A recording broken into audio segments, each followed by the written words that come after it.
You ever just look around and get the feeling that we're, well, stuck? I mean, we face these huge problems, right? Housing, climate change, infrastructure, but it really feels like we can't make any real progress on them. It's this shared frustration, the sense that we've lost the ability to solve big challenges. But what if the problem isn't a lack of will? What if it's the very system we've built to solve them? So that brings us to the big question. Why can't we seem to build big things anymore? It's not like we don't have the ambition or the technology. We've got brilliant engineers and some really grand plans. So what's standing in our way? To really get this, we need to look at a project that just perfectly captures this modern paralysis. Okay, let's talk about the California High-Speed Rail project. Back in 2008, voters were promised this amazing, futuristic train connecting the whole state. It was supposed to be built by 2020 for about $33 billion. So, how's that going? You fast forward to today, and the cost is more than tripled. You can't ride a single completed segment, and honestly, the finish line is nowhere in sight. It's wild. Other countries have built tens of thousands of miles of high-speed rail in the time we've just been arguing over one line. So what happened? As Elon Musk put it, we have functionally made it illegal to build high-speed rail in California. Now look, he's a controversial guy, but he's hitting on a really crucial point here. This isn't just a story about government waste or a few bad managers. The problem is baked into the very rules of the game. And this gets to the heart of it. The culprit isn't just incompetence, it is this system itself. Our government processes, which were originally designed to solve the problems of a totally different era, are now creating brand new ones. They are, believe it or not, working exactly as designed, and that design has become the problem. So how in the world did we get here? To understand why we're so stuck now, we have to look back at how our government's whole purpose fundamentally changed. It went from being an engine of creation to a system of checks and balances that over time started to favor blocking way more than building. Think about it. In the 1950s, the New Deal era was all about a liberalism that built stuff, sometimes recklessly, sure, like Robert Moses bulldozing neighborhoods. But then came a reaction. In the 60s and 70s, a new left showed up with people like Ralph Nader and Rachel Carson, and they were right. They pointed out that the government was poisoning rivers and ignoring consumer safety. Their solution? To create checks on power, to sue the government, to slow it down, to embrace what they actually called the virtues of delay. This change in thinking was so profound that by 1978, it was a Democratic president, Jimmy Carter, who said this in his State of the Union. This wasn't just a conservative talking point anymore, it was basically a bipartisan consensus. The idea that government itself was the problem had really taken root, even among liberals. And this all led to what the political scientist Francis Fukuyama calls a vitocracy. See, we built a system with so many checks, so many ways to file lawsuits, and so many opportunities for delay that almost anyone can stop a project. A neighborhood group, a rival union, a business competitor, you name it. Each individual check probably made sense at the time, but when you put them all together, they've created this jungle of red tape that just chokes progress. And nowhere is the human cost of this gridlock more obvious than in our housing crisis.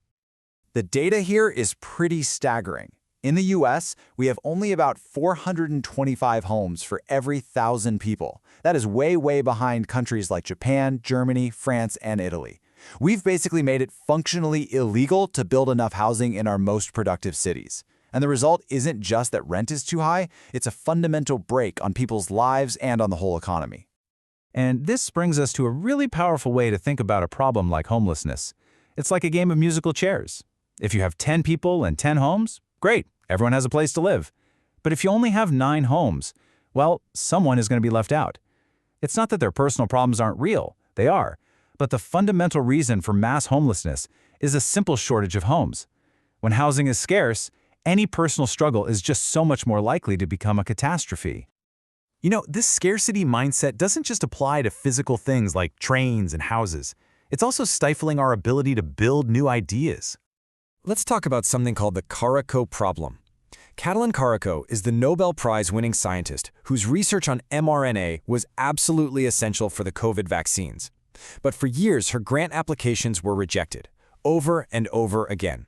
Her ideas were just seen as too risky, too unconventional. Her story tells you everything you need to know about a deep flaw in how we fund science. We've become allergic to risk.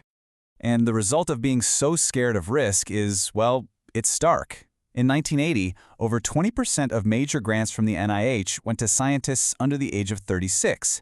By the 2010s, that number had completely plummeted to less than 2%.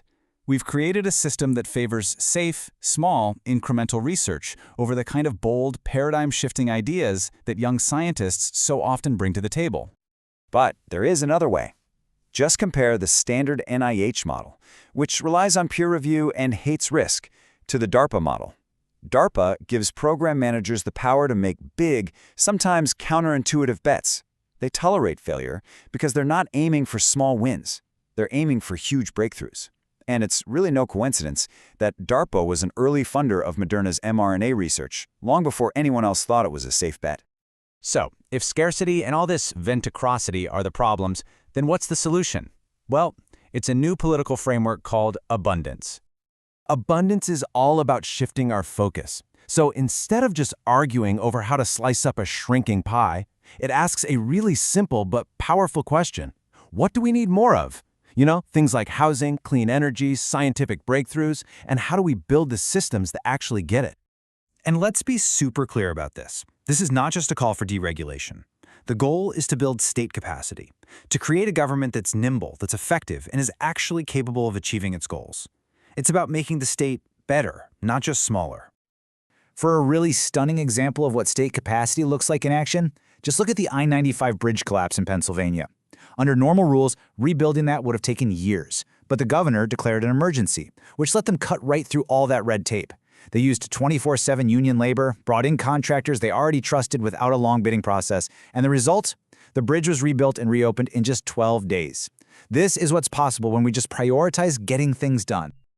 Ultimately, it all comes down to this. The processes we built back in the 1970s were designed to solve the problems of that era, things like smog and polluted rivers. And you know what? They worked. But today we face brand new crises: climate change, housing shortages, global pandemics. We need to renew our institutions and align our processes to solve the urgent problems of our time. And that leaves us with the final question to chew on. The systems we have now were built with purpose to solve the problems of the past. The challenge for our generation is to have the courage to ask, what new systems must we design and build for the monumental challenges that are right in front of us today?